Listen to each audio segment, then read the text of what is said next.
Assalamualaikum warahmatullahi wabarakatuh. Salam sejahtera bagi kita semua.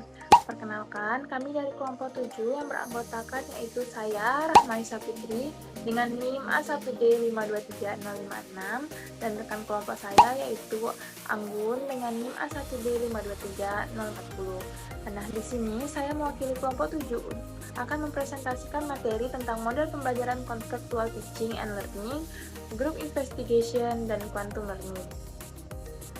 Nah, ketiga model ini dipilih karena memiliki keunikannya masing-masing, tetapi punya tujuan yang sama, yaitu bagaimana membuat proses pembelajaran menjadi lebih bermakna, lebih menyenangkan, dan sesuai dengan kebutuhan belajar di abad ke-21. Nah, di era sekarang, siswa bukan hanya dituntut untuk menguasai teori, tapi juga bagaimana mereka bisa mengaitkan teori dengan kehidupan nyata, mampu bekerja sama, berpikir kritis, sekaligus tetap termotivasi dalam belajar. Nah, disinilah peran CTL, GI, dan QL menjadi penting. Pertama, mari kita bahas Contextual Teaching and Learning. Nah, CTL ini adalah model pembelajaran yang menghubungkan materi pembelajaran dengan konteks kehidupan nyata siswa. Jadi, ketika guru mengajarkan sebuah materi, siswa tidak hanya menghafal teori, tetapi juga memahami manfaatnya dalam kehidupan sehari-hari. Nah, misalnya saat kita belajar matematika tentang perhitungan persentase. Nah, guru itu bisa mengaitkannya dengan diskon belanja. Hal ini membuat pembelajaran lebih konkret dan bermakna. Yang kedua, kita membahas tentang group investigation, di mana GI ini salah satu model pembelajaran kooperatif. Intinya adalah siswa belajar melalui penyelidikan kelompok.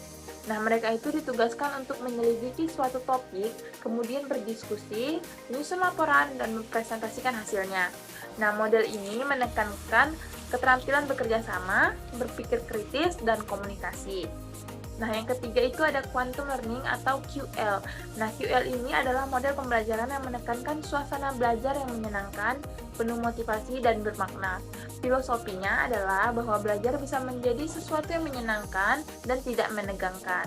Dengan QL, siswa lebih termotivasi, lebih kreatif, dan lebih percaya diri karena pembelajarannya dikemas dengan strategi yang mendorong keterlibatan penuh siswa. Nah, lalu bagaimana sih langkah-langkah penerapan ketiga model ini? Nah, pada CTL itu ada 7 langkah penting. Yang pertama itu ada konstruktivitas siswa.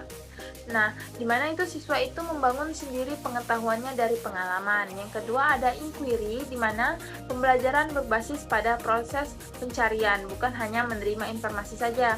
Yang ketiga itu ada bertanya. Guru dan siswa aktif bertanya untuk menggali informasi lebih dalam. Yang keempat itu ada komunitas belajar. Nah, siswa belajar bersama kelompok.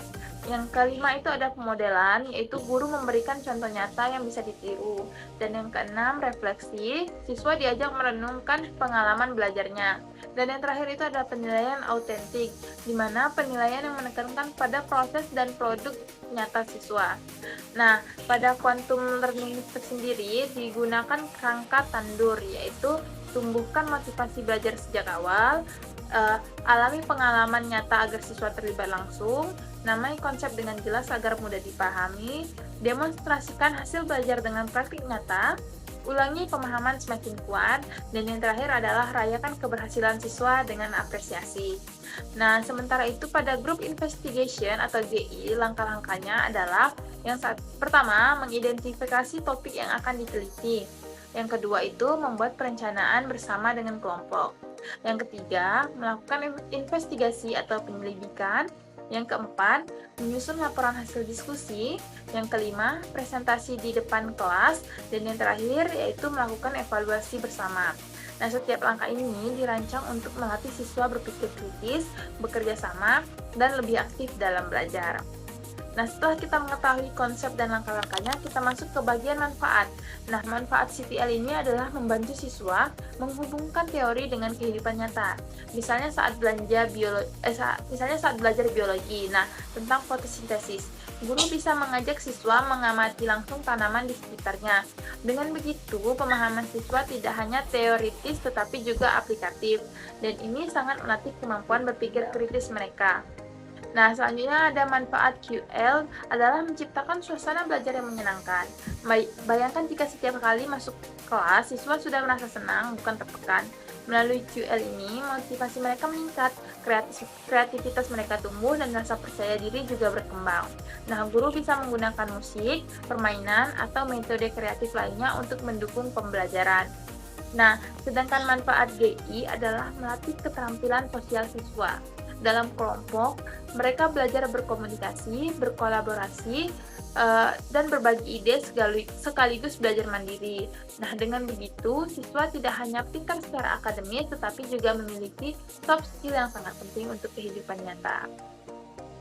Nah, sebagai kesimpulan, CTL itu menekankan keterkaitan materi dengan kehidupan nyata sehingga siswa mampu berpikir kritis dan memahami manfaat ilmu. Nah, GI menekankan kerjasama kelompok melalui investigasi diskusi, laporan, dan presentasi. Nah, QL menghadirkan suasana belajar yang menyenangkan dengan metode tandur yang mendorong motivasi dan rasa percaya diri siswa. Nah, ketiganya itu memiliki tujuan yang sama, yaitu meningkatkan motivasi, hasil belajar, keterampilan berpikir kritis, dan kemampuan sosial siswa. Nah, oleh karena itu, ketiga model ini sangat relevan untuk diterapkan dalam pembelajaran abad ke-21, di mana siswa dituntut bukan hanya menguasai pengetahuan, tapi juga mampu mengaplikasikannya, berkolaborasi, serta siap menghadapi tantangan kehidupan nyata. Nah, demikian presentasi kelompok kami tentang metode pembelajaran CTL, GI, dan QL. Nah, kami berharap penjelasan ini bisa memberikan gambaran bagaimana ketiga model ini bisa diterapkan dalam pembelajaran. Terima kasih atas perhatiannya semuanya. Wassalamualaikum warahmatullahi wabarakatuh.